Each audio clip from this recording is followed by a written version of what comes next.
Happy birthday, Joe. It seems you have turned 16. I got my first Dutch rudder at the age of 16. My parents used to kick my ass for not getting straight A's.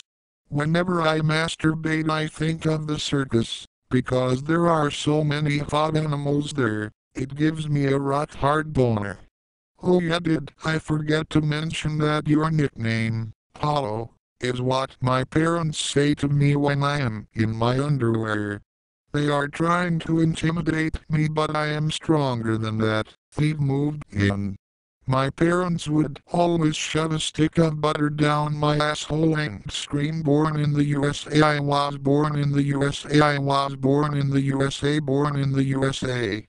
I don't remember much from my younger days, but there is something that I can still recall in vivid detail.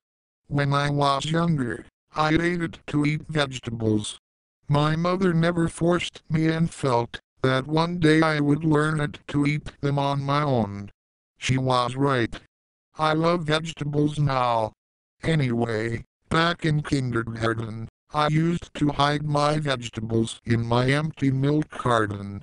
This went on for a while until the teacher caught me.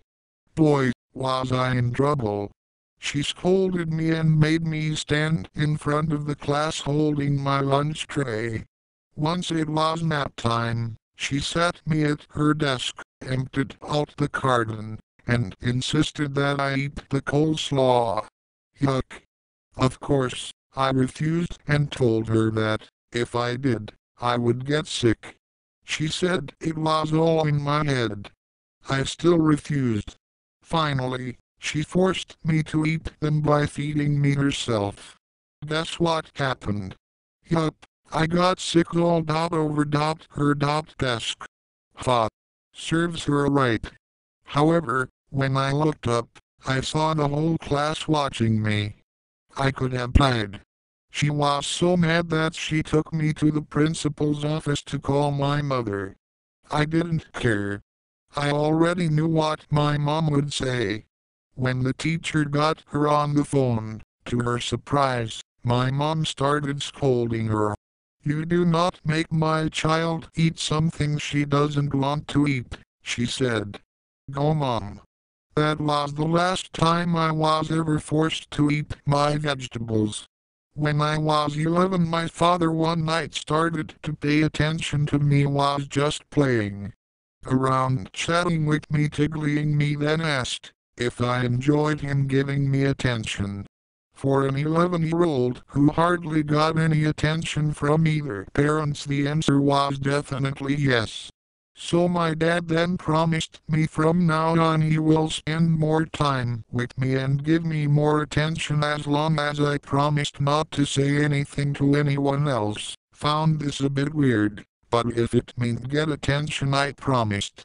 The next day Dad called me to his room and said, "Remember what we promised each other last night?" Yes, that was the first day that my father sexually abused me, and this continued for a while with being told this is what I'd asked for and this is what I promised wouldn't tell about.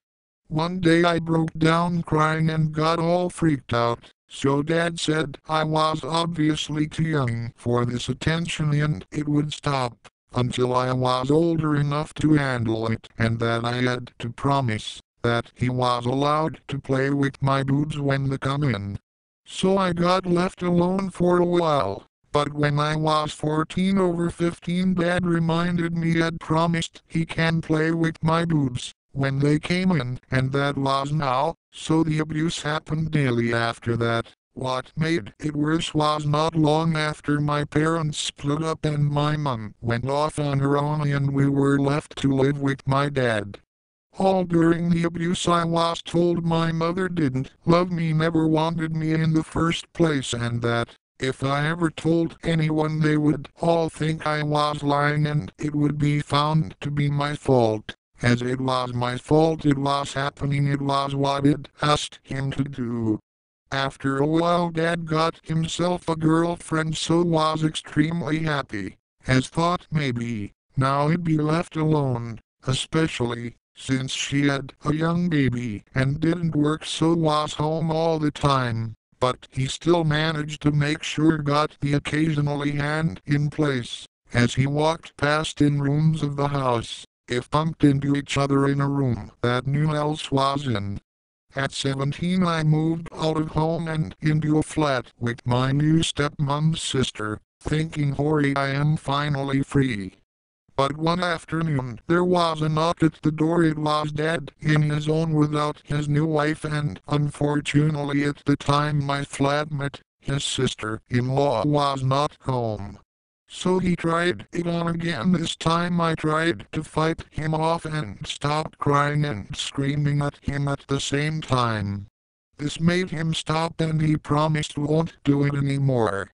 He never touched me again after this, but would make all kinds of lewd comments at family gatherings, like, would you like this sausage, it's a large one, and I know you like things large.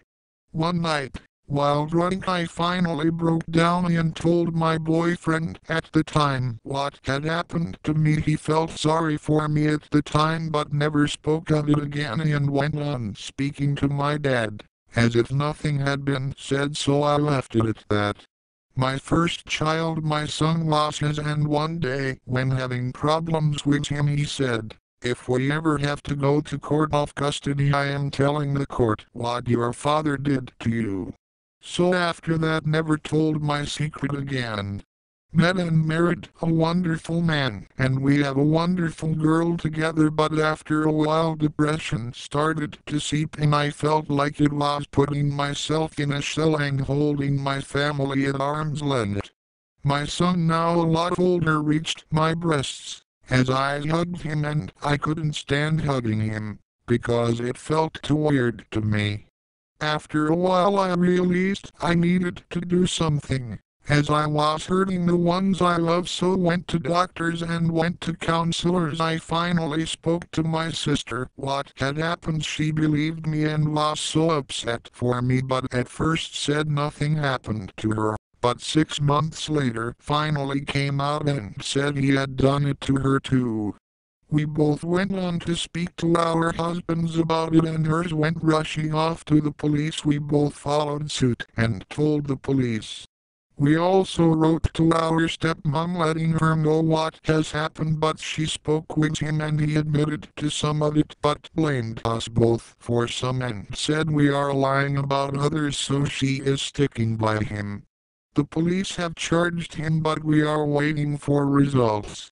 In the meantime, our stepsister and half-brother want nothing to do with us and are blaming us for their dad being stressed, but neither have bothered to hear our side of the story. My sister and I knew coming out that we would have some family members hate us